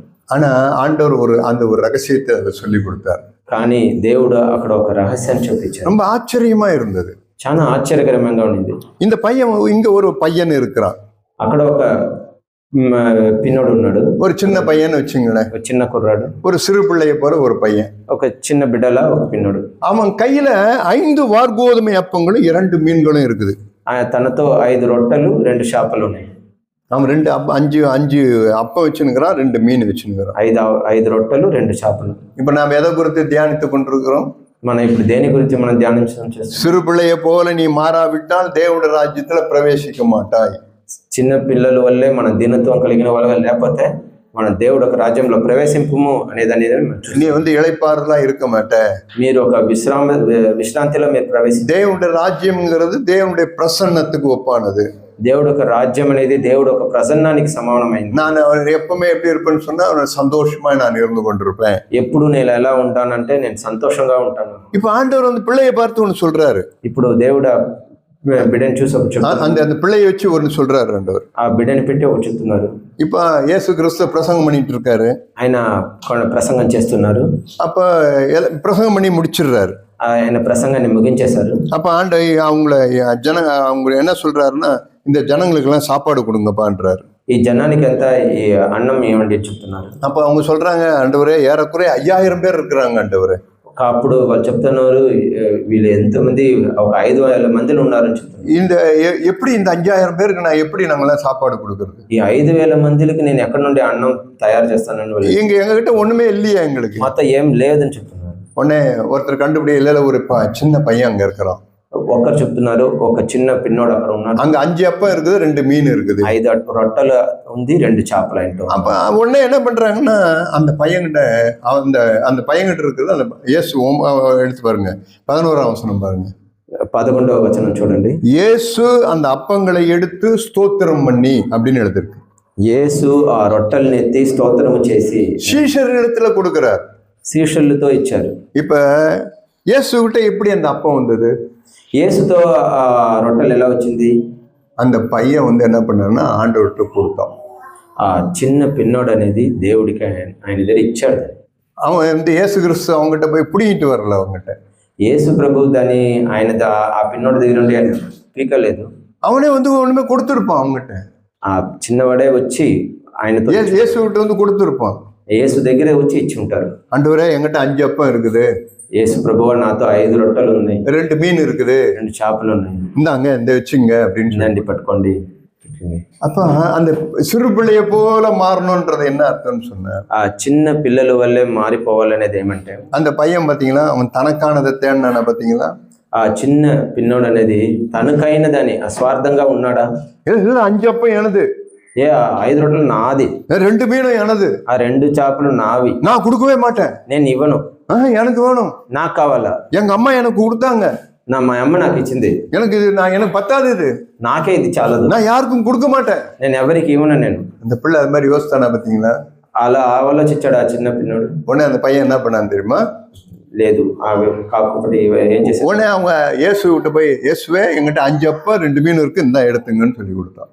యేసు ప్రభు దగ్గర వెళ్ళి, యేసు ప్రభువా నాతో 5 రొట్టెలు 2 చేపలు ఉంది, మీరు పెట్టుకోండి అని చెప్పి ఆయనకి ఇచ్చాడు. உடனே அது உடனே பாருங்க, உடனே கொடுத்துட்டான் பாருங்க, వెంటనే ఇచ్చేసారు. చూడండి, இதுதாங்க சிறு பிள்ளைகிட்ட இருக்கிற ஒரு காரியம். ఇదే చిన్న బిడ్డల దగ్గర ఉండే కార్యం. தனக்கானதை தேடாதவர்கள் தான் சிறு பிள்ளைகளா இருப்பாங்க. తనకు అయింది కావాల్సిన దాన్ని మాత్రమే వెతికే వాళ్ళు కాదు. நான் ஆவிக்குரியவன் எண்ணிக்கவே கூடாது ஒரு நாளும். నేను మనల్ని ఆత్మీయ పురుషులని మనం తెలుసుకోవాలి. எப்பெல்லாம் நான் தனக்கானதை தேடுகிறேனோ, ఎప్పుడంతా నేను స్వార్థంగా ఉంటాను, நான் ஆவிக்குரியவனா நான் எண்ணிக்கவே கொள்ளக்கூடாது. என்ன, నేను ఆత్మీయం కలిగిన వాడని நான் ஆவிக்குரியவன் கிடையவே கிடையாது. నేను ఆత్మీయ పురుషుడు కాదు. நான் தனக்கானதை நான் தேடும் போது என்ன நடக்கும்னா, నేను నాకైందానే నేను వెతుక్కునేవాడుగా ఉంటే, நான் ஆவிக்குரியவனா நான் மாற முடியவே முடியாது. నేను ఆత్మీయం కలిగిన వాడుగా నా వల్ల మారనే మారదు. எப்ப நீங்க தனக்கானதை நீங்களும் நானும் தேடலையோ, నాకైందా నేను ఎప్పుడు వెతకకుండా, அப்பெல்லாம் நான் என்ன பண்ணுவேன்னா ஒவ்வொரு நாளும் வளர ஆரம்பிப்பேன். అప్పుడు నేను ఒక్కొక్క రోజు నేను వెతుకుతాను. இந்த சின்ன பிள்ளைகிட்ட இருந்து அதான் நமக்கு ஆண்டவர் கற்றுக் கொடுக்கிறார். ఈ చిన్న పిన్నోడి దగ్గర ఉండి, బిడ్డ దగ్గర ఉండి దేవుడు అదే మనకు నేర్పిస్తాడు. அவன் தனக்கானதை தேடுறதில்லை, వాళ్ళు తనకైందని వెతకలేదు వాళ్ళు. இப்ப நீங்கள் நானும் தனக்கானதை தேடுறன்றதை எப்படி கண்டுபிடிக்கிறது? మీరు నేను మనకు కావాల్సింది అనేది వెతుకుతామా లేదా అనేది మనం ఎలా ఎరగలం? இதுக்கு நான் ஒரு கதையை சொல்றேன் கேளு. దీనికి నేను ఒక కథ చెప్తాను చూసుకో. ஏன்னா இயேசு இப்படிதான் சில உதாரணங்கள்லாம் சொல்லிக்கிட்டு இருப்பார். ఎందుకంటే ఈ విధంగానే యేసు ప్రభు కూడా ఎక్కువ ఉపమానాలు చెప్తా ఉంటారు. அப்பதான் நமக்கு சிலதெல்லாம் நமக்கு தெரிய ஆரம்பிக்கும். అప్పుడుதான் మనకు కొంచెం కార్యాల గురించిన గ్రహింపు అనేది కలుగుతుంది. தனக்கானதை தேடாதவன் எப்படி இருப்பான்னு பாருங்க. తనకు కావాల్సిందని వెతకన ఒక స్వార్థం లేని పురుషుడు ఎలా ఉంటాడు చూడండి. ஜப்பான் இல்லைன்னா இந்த சீனா தேசத்தெல்லாம் எப்படி இருப்பாங்கன்னா, ఈ జపాన్ ఈ చైనా దేశంలో ఉన్న వాళ్ళు ఎలా ఉంటారంటే அங்கெல்லாம் சில விவசாயிகள் இருப்பாங்க. அங்க అక్కడంతా కొంచెం వ్యవసాయం సేద్యం పని చేసే వాళ్ళు ఉంటారు. அந்த அவங்க நிலம்லாம் இப்படி நேரம் நம்ம மாதிரி இந்த மாதிரி சமமா இருக்காது நிலங்கள்லாம். వాళ్ళ నేలలంతా మన నేలల్లా సమాంతరంగా అంతా ఉండదు. அது மலைப்பாங்கா இருக்கும். అది ఒక కొండ మీదగా ஒரு இப்படி சரிவா இருக்கும். இப்படி కొంచెం అట్నే సాయంగా ఉంటుంది. இங்க ஒரு நிலம் இருக்கும், ఒక నేల ఇక్కడ ఉంటుంది, அடுத்த இன்னொரு நிலம் இருக்கும், పైకి ఇంకొక నేల ఉంటుంది, அதுக்கப்புறம் இன்னொரு நிலம் இங்க இருக்கும், ఇంకొక నేల ఇంకొక படிப்படியா இருக்கும். நிலங்கள்லாம் படிப்படியா இருக்கும். అది గట్లు ఉంటూ ఆవాల పైకి ఉంటది నేలలు. ஒரு 3 விவசாயிகள் அந்த இடத்துல இருந்தாங்க. ముగ్గురు వ్యవసాయాలు అనేది అక్కడ ఉన్నారు. அதுல 2 விவசாயிகள் வந்து அண்ணன் தம்பிங்க 2 பேரும். దాంట్లో 2 వ్యవసాయాలు అనే వాళ్ళు వచ్చి సోదరులు, అన్న తమ్ముళ్ళు. ஒருத்தருடைய நிலம் மேல இருந்தது, ఒక్కరి నేల అనేది పైకి ఉన్నింది, அடுத்த தம்பியினுடைய நிலம் கீழே இருந்தது, తమ్ముడు ఒక నేల కింద ఉన్నింది. இன்னொரு விவசாயி இருந்தாரு, அவருடைய இவங்க 2 பேர் நிலத்துக்கு கீழே இருந்துச்சு. ఇంకొక వ్యవసాయ ఒక నేల వచ్చి వీళ్ళిద్దరు నేలకు కింద ఉన్నది. இந்த அண்ணன் தம்பிங்க 2 விவசாயிகள் எப்படிப்பட்டவங்கன்னா, ఈ అన్న తమ్ముళ్ళు వ్యవసాయాల నేల ఎలా அவங்க தேவனுடைய ராஜ்யத்தை கண்டவர்கள், அவர்கள் தேவனுடைய ராஜ்யத்தில் பிரவேசித்தவர்கள். వాళ్ళు దేవుడు ఒక రాజ్యాన్ని చూసిన వాళ్ళు, దేవుడు ఒక రాజ్యంలో ప్రవేశించిన వాళ్ళు. அவங்க கண்டவர்கள் கிடையாது, వాళ్ళు చూసిన వాళ్ళు మాత్రమే కాదు, அவங்க தேவனுடைய ராஜ்யத்தை ருசி பார்த்தவர்கள். వాళ్ళు దేవుడు ఒక రాజ్యాన్ని రుచించిన వాళ్ళు. இப்ப என்ன பண்ணாங்கன்னா, அந்த விவசாய நிலத்துக்கு அவங்க தண்ணி பாய்ச்சறாங்க. వాళ్ళు ఇప్పుడు వాళ్ళ వ్యవసాయ నేలానికి నీళ్లు పోస్తున్నారు. அப்ப அண்ணன் என்ன பண்றாரு, தம்பியை கூப்பிடுறாரு. అప్పుడు వాళ్ళ అన్న ఏం చేస్తున్నారు, తమ్ముడిని పిలుస్తున్నారు. என் நிலத்துக்கு தண்ணி பாய்ச்சணும், నా నేలకు నీళ్లు పట్టాలా. அப்ப தண்ணி போட்டாங்க. వాళ్ళు నీళ్ళు అన్న నిలத்துல தண்ணி ரொப்பியாச்சு. అన్న నేలలో నీళ్ళు అనేది నింపబడింది. அடுத்தது தம்பி நிலம், తర్వాత తమ్ముడు ఒక నేల, அப்புறம் தம்பி நிலத்துல தண்ணி ரொப்பியாச்சு. అవతల తమ్ముడు నేలకు నీళ్లు వదిలినారు. இப்ப 2 பேரும் வந்துட்டு தண்ணி ரொம்ப அடிச்சாங்கன்னு தண்ணியை ரொப்பிட்டு வீட்டுக்கு வந்துட்டாங்க. వాళ్ళిద్దరు నీళ్లు నింపబడి చేసేసి వాళ్ళ నేలకు చూపించేసి సరే మన ఇంటికి வீட்டுல வந்து நல்லா தூங்கிட்டாங்க. நிலத்துக்கு தண்ணி அடிச்சு தண்ணி ரொம்பிடுச்சு, நல்லா பயிர் வந்துடும் அப்படின்னு சொல்லிட்டு வீட்டுக்கு வந்துட்டாங்க. ఇంటికి వచ్చి బాగా నిద్రపోయేశారు. ఎందుకంటే మన నేలకు బాగా నీళ్ళు వదిలేసినాము, పంటలు బాగా వచ్చేస్తుంది అని పోయి పనుకునేసినాం. அப்ப மூணாவது இன்னொரு ஆள் நிலம் இருக்கு. మూడోదిగా ఒక మనిషి. இந்த ஆள் எப்படிப்பட்டவனா, சரியான சோம்பேறி. ఈ మనిషి ఎలా విధమంటే இவருக்கு தண்ணி நிலத்துக்கு தண்ணி அடிச்சு தண்ணி அடி நிரப்ப முடியல. ఆయనకు సోమరితనమైన వారు. ఆయన ఏం చేశారంటే ఆయన నేలకు నీళ్లు నింపలేదు. உடனே இவருக்கு தந்திரமா ஒரு எண்ணம் வந்தது. ఆయన ఒక తంత్రంగా ఒక ఆలోచన చేసి தனக்கு மேல இருக்கிற அந்த நிலத்தை பார்த்தாரு. తనకు పైన ఉన్న నేలను చూశాడు. அதுல தண்ணி ரொம்ப நிறைஞ்சிருந்தது, అది బాగా నీళ్లు నిండి ఉన్నింది. உடனே என்ன பண்ணாருன்னா, அந்த மடை, அதாவது அந்த ஒரு வரப்பு மாதிரி ஒண்ணு வச்சிருப்பாங்க, అక్కడ మట్టిలో కట్టి ఉంటారు, దాని அது என்ன பண்ணாருன்னா உடச்சி விட்டாரு, దాన్ని విరగొట్టారు. உடனே அங்க இருந்த தண்ணி எல்லாம் வந்து இவரு நிலத்துல வந்து ஃபில் ஆயிடுச்சு. ఇప్పుడు ఏమైందంటే వాళ్ళ నేలలో ఉండే నీళ్ళంతా వచ్చి ఈయన నేలకు బాగా నిండిపోయింది. அதே மாதிரி அண்ணன் நிலத்தையும் உடச்சி விட்டாரு. అదే ఆ విధంగానే అన్న ఒక నేల ఒక அந்த தண்ணியும் வந்துடுச்சு. ఆ మట్టిని కూడా మట్టిలో గెట్లు ஒண்ணும் தெரியாத மாதிரி மறுபடியும் மூடிட்டு வந்துட்டாரு. అనే ఏమి తెలియనట్టు మళ్ళా ఆ గెట్లు మళ్ళీ కట్టేసి వచ్చేసారు. மறுநாள் காலையில போய் பாக்குறாங்க. మరుసదినం తెల్లవారుజామున పోయి அண்ணன் தம்பிங்க 2 பேரும் போய் அவங்க நிலத்தை பாக்குறாங்க. అన్న తమ్ముడు ఇల్లు ఇద్దరు వాళ్ళ నేలను చూస్తున్నారు. அங்க போனா அந்த நிலம் காஞ்சி கிடக்குது. அது అక్కడ నేల ఎండిపోయి ఉంది. என்னடா நேத்தா தண்ணி அடிச்சுட்டு போனோம், ఏమిది నిన్ననే మనం ఇంత నింపాం కదా, நல்ல தண்ணி ரொப்பிட்டு போனோம், బాగా నింపామే అని చూసి என்னடா இந்த மாதிரி ஒரு நிலம் காஞ்சி கிடக்குது, ఎందుకు ఈ విధంగా నేల ఎండిపోయిందని చూసారు. வந்து பாக்குறாங்க, தண்ணி இல்ல. ரொம்ப ஷாக் ஆகுது உங்களுக்கு. చూస్తారు నేల లేదు, ఎండిపోయి ఉందని చూస్తారు. மறுபடியும் போய் தண்ணி அடிக்கிறாங்க. మళ్ళీ నింపుతున్నారు వాళ్ళు. இதே மாதிரி ஒவ்வொரு நாளும் அவங்க செய்துட்டே இருக்கிறாங்க. ఈ విధంగానే వాళ్ళు ఒక్కొక్క రోజు తర్వాత రోజు చేస్తారు. தண்ணி மறுநாள் வந்து பார்ப்பாங்க, మరుసదినం వచ్చి చూస్తారు, தண்ணி இருக்காது, ఉండదు, నీళ్ళు ఉండదు. இவங்களுக்கு ஒரே கன்ஃபியூஷன், వాళ్ళకి ఒకే గందరగోళం అయిపోయింది. இந்த தண்ணி எங்கதான் போகும், మన నీళ్ళు ఎక్కడ పోతుందని. అప్పుడు ஒரு நாள் அப்படியே யோசிச்சு அப்படியே பார்த்துனே வந்தா, అప్పుడు వాళ్ళు అలా ఆలోచించి ఒక దగ్గర చూసి அவங்க நிலத்துல ஒரு இடத்துல மட்டும் உடைஞ்சு கிடக்கிறத அவங்க பார்த்தாங்க. వాళ్ళ నేలలో ఆ మట్టి గడ్డి అనేది ఒక తావులో విరిగి ఉన్నదండి. ஓஹோ, கீழே இருக்கிற ஆள் தான் நம்ம தண்ணி அடிச்சுட்டு மடையை உடைச்சு விட்டு தண்ணி எல்லாம் எடுத்துக்கிறாரு. ఆ కింద ఉండే వ్యవసాయం ఒకటే రోజు మన ఒక ఆ గడ దీని ఇంత వించి ఆయన నీళ్ళు తీసుకుంటాడు అని కనిపెడతారు. இப்ப நம்ம என்ன பண்றது? இப்போ మనం ఏం చేసేది? ఇప్పుడు அவங்ககிட்ட சண்டைக்கு போலாமா? వాళ్ళు ఆయన వెళ్ళి జగడానికి இல்ல ஏன் இப்படிலாம் பண்றேன்னு கேட்கலாமா? ఎందువల్ల ఇవన్నీ చేశారు ఆయనతో అడుగుతామా? உடனே அவர்கிட்ட என்ன பண்றதுன்னு தெரியல. వాళ్ళకి ఏం చేసేదని తెలియదు. ஐயோ, நான் முதல்ல கேட்டது போலதான். నేను ఇప్పుడు మొదల్లో విన్నట్టుగా ஐயோ, நான் சண்டை போட மாட்டேன், నేను జగడం మీద వేయకూడదు, நான் இந்த మనుషனுக்கு என்ன பண்றது? నేనేం చేసేది ఈ వ్యక్తికి? உடனே இவங்க போய் ஜெபம் பண்ண ஆரம்பிச்சாங்க. వాళ్ళిద్దరు ప్రార్థన చేశారు. ஆண்டவரே, இப்படி ஒரு மனுஷன் இப்படி இருக்கிறான், దేవుడా ఇలా ఒక మనిషి ఉన్నాడు, ஆண்டவரே எங்களுக்கு என்ன பண்றதுன்னு தெரியல. మాకేం చేసేదని తెలియదు. உடனே ஆண்டவர் அவங்களுக்கு ஒரு ஞானத்தை கொடுத்தார். దేవుడు వాళ్ళకి ఒక జ్ఞానాన్ని ఇచ్చారు. என்ன ஞானம் தெரியுமா? ఏం జ్ఞానం తెలుసునా? முதல்ல தண்ணி உங்க நிலத்துக்கு அடிக்காதீங்க. మీరు మొదల్లో మీ నేలకు నింపవద్దు.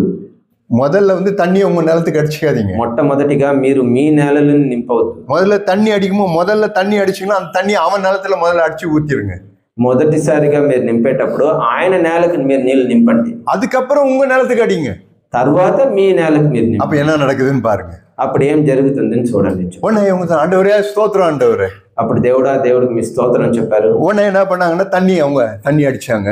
వెంటనే వాళ్ళు ఏం చేశారంటే నీళ్ళు నింపారు. தண்ணி அடிச்சு முதல்ல அவன் நிலத்துக்கு தண்ணியை மூடிட்டாங்க. ఆ మూడో వ్యవసాయ ఒక నేలకి బాగా నీళ్లు నింపి దాన్ని మూసారు. இப்ப அடுத்தது என்ன பண்ணாங்கன்னு சொன்னா, తర్వాత அவன் தம்பி நிலத்துக்கு தண்ணி அடிச்சாங்க, తమ్ముడు నేలకు నీళ్లు నింపారు. அப்புறம் அடுத்த அண்ணன் நிலத்தை தண்ணியால ரொப்பிட்டாங்க, అన్న నేల కూడా నీళ్లు నింపారు. இப்ப வீட்டுல போய் நிம்மதியா தூங்கிட்டாங்க. ఇప్పుడు ఇంటికి వెళ్ళి పోయి బాగా నిద్రపోయారు. இந்த ஆள் மறுபடியும் வரான். ఈ ఇంకొక మూడో వ్యవసాయ ఇప్పుడు எதுக்கு வராரு இவரு? ఎందుకు వచ్చారు ఆయన? மறுபடியும் தண்ணியை உடைச்சு விட்டா நமக்கு தண்ணி ஈஸியா வந்துருன்றதுக்காக வராரு. మనకు మళ్ళీ వించి వచ్చేసినామంటే మనకు నీళ్ళు బాగా వచ్చేస్తుందని వచ్చాను ఆయన. அப்ப இவரும் தண்ணி உடைக்கலான்னு பாக்குறாரு. ఆయన వించుతాను చూసేటప్పుడు ஆனா ஏற்கனவே ஒரு நிலத்துல தண்ணி ரொம்பி கிடக்கு. ఈ ముందే ఆయన నేల కూడా బాగా నిండి ఉంది. இப்ப இன்னும் தண்ணியை உடைச்சு விட்டா என்ன நடக்கும்? ఇప్పుడు ఇంకా నీళ్ళు ఎంచి వదిలితే ఏమవుతుంది? இவர் பயிரெல்லாம் அடிச்சுன்னு போயிடும். ఈయన నీళ్ళు కొట్టుకుని పడుతుంది. இவருக்கு என்ன பண்றதுன்னு தெரியல. ఆయనకి ఏం చేసేదని తెలియదు. அப்புறம் அடுத்த நிலத்துல போய் மேல இருக்கிற நிலத்தை பாக்குறாரு. పైకి పోయి వాళ్ళ నేలని చూశారు, அதுலயும் தண்ணி இருக்குது, దాంట్లో నీళ్ళు ఉన్నింది. அது அண்ணன் நிலத்தை போய் பாக்குறாரு, అన్న నేల నెల్లి చూశాడు, அதுலயும் தண்ணி இருக்குது, దాంట్లో నీళ్ళు ఉన్నింది. என்னடா இது, என்ன ஆச்சரியம் தெரியலையே, ఏమిది ఎంత ఆశ్చర్యకరంగా ఉంది. அப்பதான் அவருக்கு ஞாபகம் வருது. అప్పుడుదా ఆయన గుర్తొచ్చింది, ஓஹோ, இவங்க அண்ணன் தம்பி 2 பேரும் முதல்ல நம்ம நிலத்துக்கு தண்ணி விட்டாங்க. ఈ అన్న తమ్ముడు ఇద్దరు చేరి మొట్టమొదటిగా నా నేలని నింపి ఉండారు వాళ్ళు. நான் எவ்வளோ இவங்களுக்கு தீமை செய்தேன், నేను వాళ్ళకి ఎంతో చెడు చేసినా కూడా ஆனா இவங்க எனக்கு தீமைக்கு தீமை செய்யலையே, నాకు చెడుకు చెడు చేయకుండా இந்த இயேசுதான் எனக்கும் வேணும்னு சொல்லிட்டு ఈ యేసు ప్రభువే నాకు కావాలని చెప్పి அவர் உடனே என்ன பண்ணாங்கன்னா அவர்கிட்ட போய் மன்னிப்பு கேட்டாராம். వాళ్ళ దగ్గరే వెళ్ళి ఆయన క్షమాపణ అడిగారు.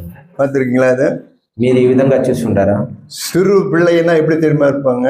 చిన్న పిల్లలు అంటే ఎలా ఉంటారు తెలిసిన? அவங்க தீமைக்கு தீமை செய்யவே மாட்டாங்க. వాళ్ళు ఎప్పుడు చెడుకు చెడు చేయరు. அப்படி தீமைக்கு தீமை செய்யாதவங்க தான் என்ன பண்ணுவாங்க?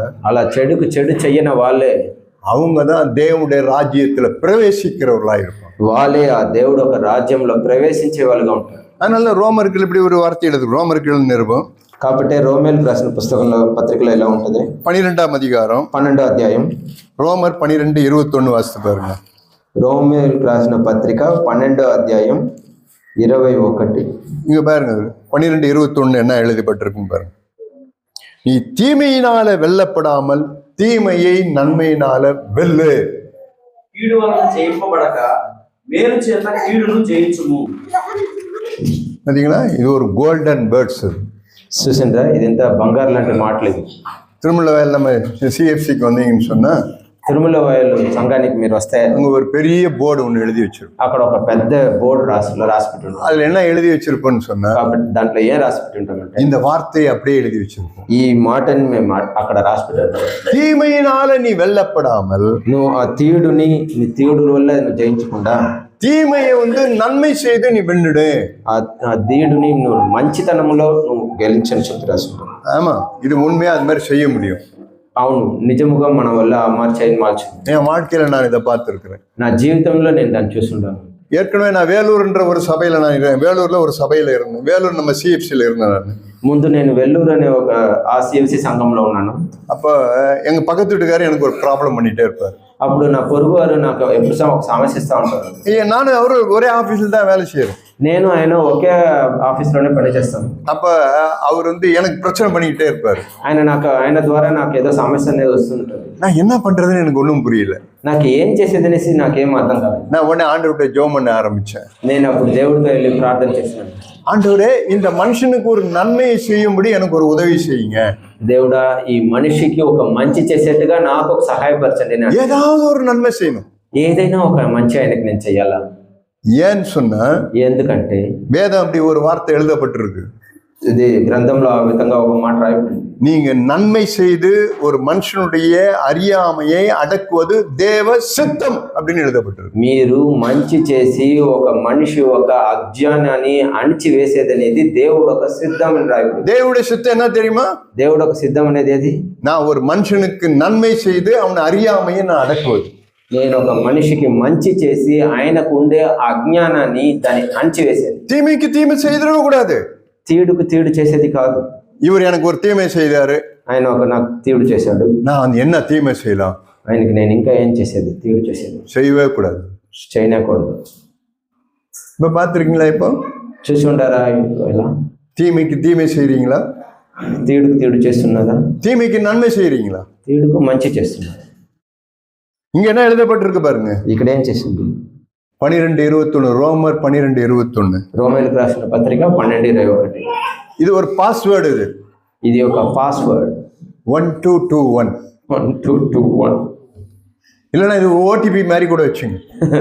దీన్ని ఒక ఓటీపీగా కూడా పెట్టుకోండి. இப்பதான் வரும்போது பிரேம்நாத் என்கிட்ட ஒரு சொன்னார். మేము వచ్చేటప్పుడు ఒకటి ஓலால பர்மனன்ட் ஓடிபி கொடுத்துட்டான்னாரு. ర్యాపిడోలో పర్మనెంట్ ఓటీపీ ఉంది. இங்க பாருங்க, ஒரு ஓடிபி உங்களுக்கு கொடுக்குறேன். ఈ విధంగా మీకు ఒక ఓటీపీ ఇస్తున్నాను. 1221 1221. பார்த்துருக்கீங்களா? அப்படி చూస్తుంటారా? ఆ విధంగా இப்போ யோசித்து பாருங்க. ఇప్పుడు ఆలోచించండి. பரலோக ராஜ்யத்தை பார்த்துருக்கிறீங்களா? பரலோக ராஜ்யத்துல பிரவேசித்திருக்கிறீங்களா? పరలోక రాజ్యాన్ని చూసి ఉండారా? పరలోక రాజ్యంలో ప్రవేశించుండారా? எப்பெல்லாம் உங்க இருதயத்துல ஒரு தீமைக்கு தீமை செய்யணும்னு வந்துடுதோ, ఎప్పుడంతా మీ హృదయంలో తేడు చేసిన వాళ్ళకి తేడు చేయాలని పొలం వస్తుందో, நான் பரலோக ராஜ்யத்தை பார்த்துன்னு தான் இருக்கிறேன். పరలోక రాజ్యాన్ని నేను చూసిన వాడు మాత్రం. நான் இன்னும் பரலோக ராஜ்யத்துல பிரவேசிக்கல. నేను ఇంకా దాని లోపల వెళ్ళిన వ్యక్తి కాదు. இப்போ நான் சொன்னேன்ல, எனக்கு அவர் சொன்ன ஆண்டவர்கிட்ட நான், ஆண்டவரே ஒரு நன்மை செய்யறதுக்கு எனக்கு சான்ஸ் கொடுங்கன்னு கேட்டேன். నేను ఆయనతో అడిగాను కదా, నేను దేవుడితో ప్రార్థన, నాకు సమస్యలు ఇచ్చే ఆ వ్యక్తితో నేను ఒక మంచి చేయాలా అని ఒక అవకాశం అడిగాను. దేవునికి ఆండவர் எனக்கு ஒரு சான்ஸ் கொடுத்தார்.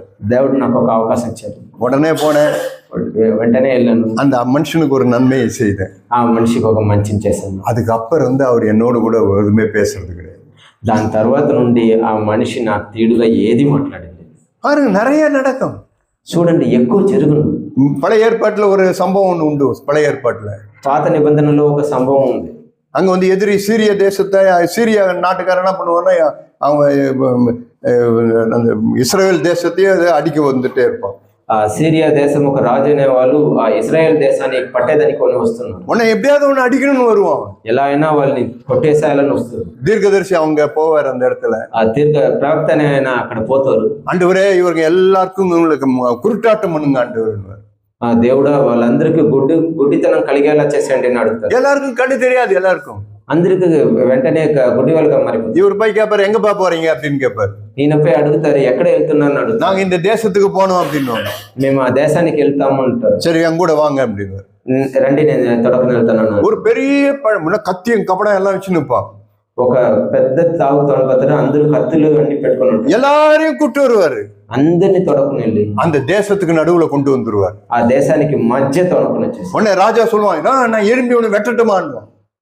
వెంటనే రాజు అడుగుతాడు, మేమందరూ లేచి వాళ్ళందరినీ నరికేసేదాన్ని అడుగుతాడు. நீ வெட்ட வேணாம், నువ్వేం నరకొద్దు, எல்லாருக்கும் நல்லா விருந்து வை அப்படின்னு. అందరికి బాగా విందు చేయని చెప్తాడు. ஒரு டைனிங் டேபிள் போடு, అందరికి ఒక డైనింగ్ టేబుల్ వేసి, நல்ல ஒரு சேரை போடு, అందరికి కుర్చీలు వేసి, நல்ல பெரிய பெரிய வாழடையா பார்த்து வெய், எல்லாருக்கும் బాగా అంటి ఆకులు బాగా పెద్ద పెద్దదిగా நிறைய விருந்தா வெய். அந்த வேலையில எல்லாத்தையும் అందరూ బాగా విందులు చేయండి అని చెప్పి, எல்லாத்திலயும் என்னென்ன வைக்கணுமோ எல்லாம், கறி, மட்டன், மீன், முட்டை கிட்ட எல்லாத்தையும் வெய், எல்லாத்தையும் బాగా చికెన్, మటన్, ఎగ్ అన్ని పెట్టండి. பெரிய விருந்து பண்ணாங்க அவங்க. పెద్ద విందని చేశారు. எல்லாருக்கும் முதல்ல நீங்க சாப்பிடுங்க பாருங்க. అందరూ వెళ్ళి మీరు మొదలు పెంచేయండి అని. அவன் எல்லாம் சாப்பிட்டுனே இருந்தான். వాళ్ళందరూ భోజనం చేస్తా ఉన్నారు. சாப்பிட்டு முடிச்சிட்டான். అందరు భోజనం అయింది. உடனே தீர்க்கதரிசி ஒரு ஜோமனி இருப்பாரு, ஜோம் பண்ணுவாரு.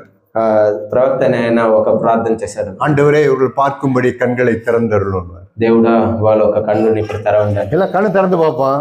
అందరూ కళ్ళు తెరిచి వెళ్తారు. எல்லாம் விருந்தா இருக்கும். అన్ని எங்கடா இருக்கிறோன்னு பார்ப்பான். ఎక్కడ ఉన్నామని చూస్తారు. பார்த்தா இங்க இந்த எதிரி தேசத்துக்குள்ள இருக்கிறோம். వాళ్ళు ఒక ఎదిరి ఒక శత్రు ఒక దేశంలో వాళ్ళు ఉండిందని అప్పుడే వాళ్ళు చూసుకుంటారు. வேதம் என்ன தெரியுமா எழுதி வச்சிருக்கு? గ్రంథం ఏ రాబడింది తెలిసిన? அந்த தீர்க்கதரிசி சாகர மட்டும் ஒருவனும் கூட மறுபடியும் அந்த தேசத்துக்கு வரல. ఆ ప్రవక్త అనే ఆయన చనిపోయేంత వరకు మళ్ళీ ఒక శత్రు అనేది ஏன் வரல? ఎందువల్ల రాలేదు? அவன் தீமைக்கு தீமை செய்யல. ఆయన తీడుకు తీడు చెయ్యలేదు. அவன் தீமைக்கு நன்மையை செய்தான். ఆయన తీడుకు మంచి చేశారు. அதனாலதான் அவன் வரல. அவன் కాబట్టి ఆయన రాలమయ్య. பார்த்துருக்கீங்களா? எப்படி ఆ విధంగా చూసుంటారు. உங்க யோசனை நினைவுகளை வகையறுத்து பேசிக் கொண்டிருக்கிறேன். మీ ఆలోచనలు తలంపులు మీద ఎంచి చూడండి. உங்களே நீங்களே ஏமாத்திக் கொள்ளாதீங்க. మీరే మిమ్మల్ని మోసం చేసుకోకండి. நான் சபையில இருக்கிறேன், நான் இதாயிடுவேன்னு ஏமாத்திக் கொள்ளாதீங்க. నేను సంఘంలో కూర్చున్నాను, నాకు అన్ని సరిగా అయిపోతుంది అని நீங்க சிறு பிள்ளையை போல நீங்க மாறலன்னு சொன்னா మీరు చిన్న బిడ్డల వల్లే మీరు మారపోతే కాదు தேவனுடைய ராஜ்யத்துக்குள்ள நீங்க பிரவேசிக்க முடியவே முடியாது. మీరు దేవుడు ఒక రాజ్యంలో ప్రవేశించరు. ஏன்னா பார்த்துங்களாம், కావాలంటే మీరు చూస్తూ ఉండొచ్చు, ஆனா நீங்க அனுபவிக்க முடியாது. కానీ మీరు అనుభవించరు. என்கிட்ட ஒரு ஆப்பிள் இருக்கு, నాతో ఒక ఆపిల్ ఉంది, ஆப்பிள் ஒன்று நான் பார்த்துங்களாம், నేను చూస్తూ ఉండవచ్చు, ஆனா அந்த ஆப்பிள் நான் அனுபவிக்க முடியாது. కానీ నేను దాన్ని తినను, అనుభవించున్నాను. அது மாதிரி நீங்களா இருந்துருவீங்களோன்னு நான் பயப்படுறேன். అలా మీకు అయిపోతుందో నాకు భయం కలుగుతుంది. அதனால சொல்கிறேன், சிறு பிள்ளையை போல நீங்களும் நானும் மாறும். కాబట్టే చెప్తున్నాను, చిన్న పిల్లల వల్లే మనం అందరూ మారి. இதை எனக்கு ஆண்டவர் சொல்லி கொடுத்த ஒரு பாடம். ఇది దేవుడు నాకు చూపించిన పాఠం. நீ சிறு பிள்ளையை போல நீ மாறலன்னு சொன்னா, చిన్న పిల్లల వల్లే మీరు మారకపోతే நீ ஒன்றையும் நீ அனுபவிக்க முடியவே முடியாது. ఒక్కటిని మీరు అనుభవించరు. சண்டை போடுற மனுஷனா? మీరు జగడం వేసే కొట్లాట. நீ யுத்த பிரியனா? యుద్ధ ప్రియులా? நீ சமாதானத்தை தேடுறவனா? మీరు సమాధానాన్ని వెతికే వాళ్ళ? நீ எப்படிப்பட்டவன்றது ஆண்டவர் பார்த்துன்னு இருப்பார். మీరు ఎట్ట వింటున్న వాళ్ళని దేవుడు చూస్తూ ఉంటారు. அதே போலதான் தேவன் பாப்பாரு. தீமைக்கு தீமை செய்யறியா? ఆ విధంగానే దేవుడు మిమ్మల్ని చూస్తుంటారు. మీరు తీడుకు తీడు చేసేవాళ్ళ? நீ தீமைக்கு நன்மை, தீமையை நன்மைனால வெல்கிறாயா? తీడుని మీరు మంచితనం వల్ల గెలుస్తున్నారా? தேவன் பார்த்துட்டே இருப்பார். దేవుడు చూస్తూ ఉంటారు. எப்படி ஒரு நாணயத்துக்கு ரெண்டு பக்கமோ, ఎలా ఒక నాణ్యానికి రెండు పక్క ఉందో அதே போல உங்களுக்கு நான் சொல்லி தரேன். ఆ విధంగానే నేను మీకు చెప్తున్నాను. இந்த ரெண்டு பக்கம் இருக்கிறது எப்பவுமே செல்லுபடி ஆகும். ఈ రెండు పక్క ఉండేది ఎప్పుడు బాగా చెల్లును. ஒண்ணு இருந்ததுன்னா ఒక పక్క మాత్రం ఉంటే அது கவுண்டர் ஃபீட்னு அர்த்தம். అది నగిలి, அது சல்லாத காசுன்னு. దాన్ని ఎవరు తీయరు. கேட்கறதுக்கு காது உள்ளவர்கள் கேட்க கடவுள். వినేదానికి చెవున్న వాళ్ళు వినవాల. ஆமென். ఆమేన్.